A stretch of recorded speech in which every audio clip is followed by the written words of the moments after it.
Buenos días compañeros, profesor. Mi nombre es Víctor Charny y les vengo a hablar de alelopatía. Bueno, empecemos definiendo qué es la alelopatía. La alelopatía se llaman plantas alelopáticas a aquellas plantas que producen sustancias químicas que influyen en el desarrollo de otras plantas. Normalmente esta influencia es negativa para evitar la competencia por el agua y los nutrientes. Por ejemplo, en las hojas del nogal negro o nogal de América, tienen sustancias químicas que inhiben el crecimiento de diversas especies. Estas sustancias se lixivian con la lluvia o se eliminan tras la descomposición de las hojas. Otro claro ejemplo es el pepino y otras plantas de la misma familia, las cucurbitáceas, las cuales producen sustancias que también inhiben el crecimiento de otras plantas adyacentes.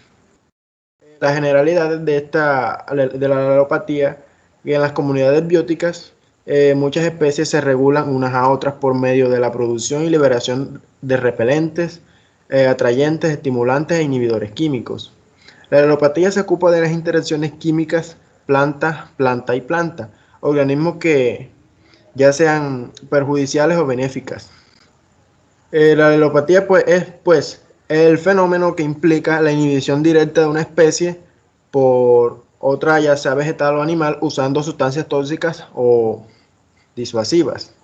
En la agricultura biológica hace un buen uso de todo esto para proteger los cultivos del ataque de algunos insectos plagas mediante la intercalación de plantas aromáticas dentro del cultivo. Por ejemplo, al intercalar ruda en los cultivos de papa. Estas relaciones se hacen específicamente importantes a medida que las plantas adultas sintetizan esencias aromas o aromas característicos como el frijol verde y la fresa son un ejemplo. Prosperan más cuando son cultivados juntos que cuando se cultivan separadamente. Otro claro ejemplo es la lechuga sembrada con las espinacas. Se hacen más jugosas cuando se siembran en una proporción de 4:1. Algunas plantas segregan unas sustancias tóxicas que no permiten ser cultivadas en asociación. Un ejemplo es el ajenjo, cuyas raíces son tóxicas, sin embargo, estas mismas sustancias controlan las pulgas y babosas cuando se utilizan en forma de té. También aleja los escarabajos y los gorgojos de los granos almacenados. Tipos de control alelopático. El control biológico con plantas se ha utilizado desde hace mucho tiempo y su funcionamiento se basa en repeler y atraer a insectos, gusanos y agentes vectores de enfermedades. Las plantas que se usan para estos fines son las hortalizas, las hierbas aromáticas, plantas medicinales y las mal llamadas malezas. En asociación de cultivos por principios alelopáticos, los tipos de control que frecuentemente se usan en la alelopatía se hacen con plantas acompañantes, con plantas repelentes o con plantas trampa. Plantas trampa. El último tipo de control alelopático es el empleo de cultivos trampa, en donde algunos agricultores acostumbran a usar que son altamente atractivas para los insectos y se desvían de los cultivos principales hacia ellas. Estas plantas pueden ser sembradas alrededor de los surcos o entre ellos, de modo que las plagas allí se junten para que puedan ser atrapadas y eliminadas fácilmente. Los cultivos trampa pueden servir como lugares de reproducción para parásitos y depredadores de las plagas. Un claro ejemplo es el eneldo, que atrae los gusanos de la tierra, el tabaco, que atrae las moscas blancas, la hiedra, chinches y ácaros. Las plantas repelentes. Las plantas repelentes son las plantas de aroma fuerte para mantener alejados a los insectos de los cultivos. Este tipo de plantas protegen los cultivos hasta 10 metros de distancia. Algunas repelen un insecto específico y otras varias plagas. Generalmente las plantas repelentes se siembran bordeando los extremos de cada surco o alrededor del cultivo para ejercer una barrera protectora. Desde tiempos remotos, gran variedad de hierbas aromáticas se han plantado en los bordes de estas pequeñas áreas de cultivos vegetales, conociéndose los beneficios que brindan la mayoría de estas plantas. La única excepción a la regla es el hinojo, el cual genera efectos diversos en muchas plantas. Todas las plantas aromáticas ejercen una influencia sobre sus plantas vecinas. Es importante notar que en su mayoría las plantas acompañantes, además de crear un beneficio mutuo, también ejerce una acción repelente. Un ejemplo también sería el de la albahaca, que repele las arañas rojas, las moscas blancas y los pulgones. Y por último tenemos las plantas acompañantes. El término plantas acompañantes se refiere al uso de las plantas por medio de las cuales los cultivos se encuentran en combinación exitosa con otras plantas, para proporcionarles un beneficio mutuo, incluyendo el hecho de proporcionar una esencia aromática a la atmósfera cuando estas son sembradas entre los vegetales, de menor proporción cuando están en los bordes o a la final de los surcos. Por ejemplo, la ortiga sembrada cerca de cualquier planta aromática le aumenta la pugnacia y el aroma, específicamente al lado de la hierbabuena. Le incrementan en doble cantidad de aceite esencial. Bueno, otra forma en que las hierbas pueden ayudar a contribuir y mantener buenos huertos es controlando orgánicamente y biológicamente tanto como enfermedades como insectos plagas, ya que la prevención es más eficaz que la cura. No solo las plantas individuales, sino el cultivo puede llegar a enfermarse a través de no prácticas de monocultivo, pues la naturaleza por sí misma nunca produce una sola clase de plantas en un área. Por esto, este tipo de práctica no es recomendable.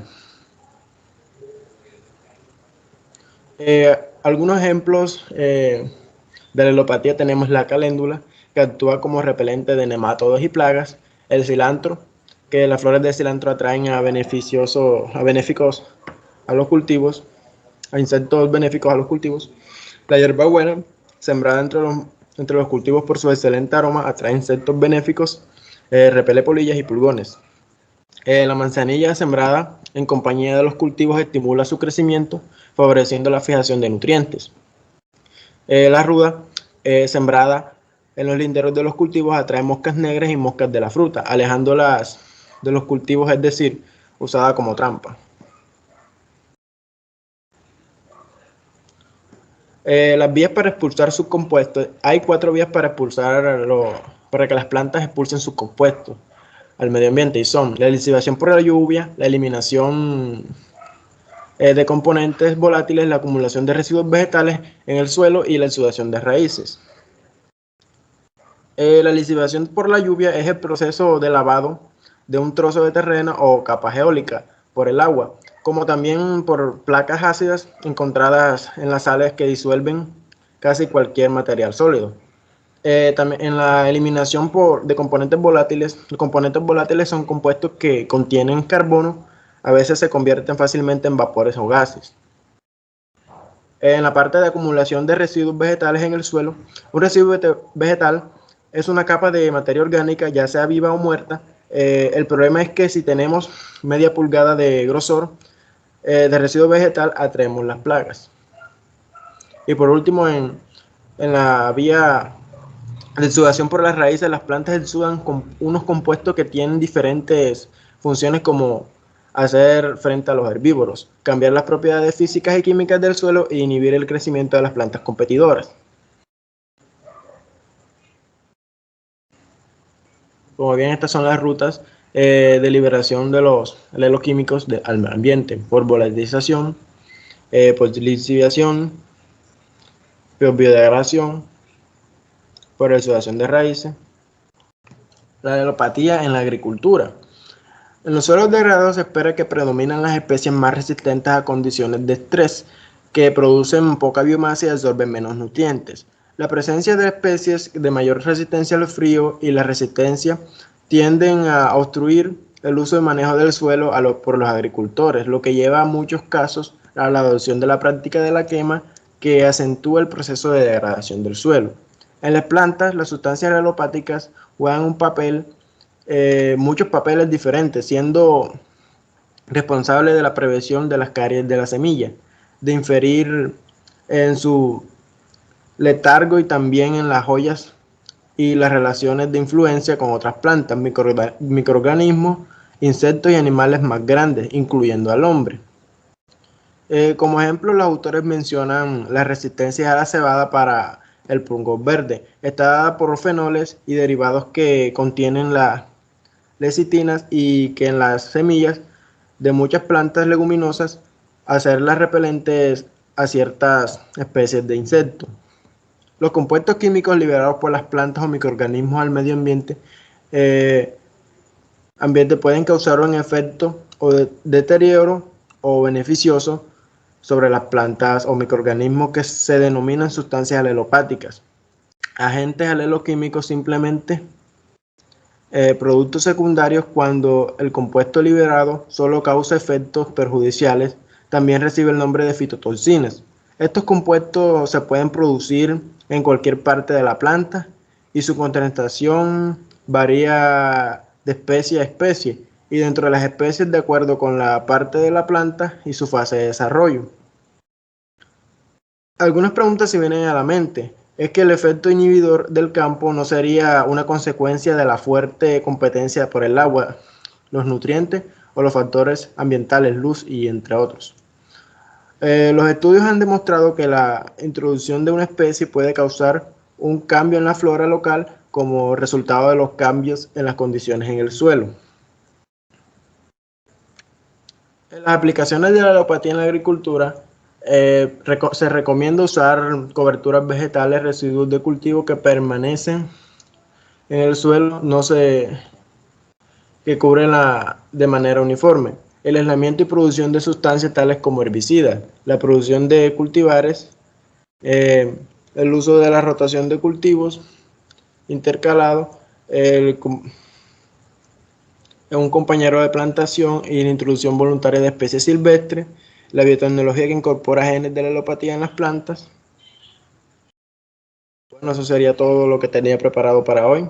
Muchas gracias.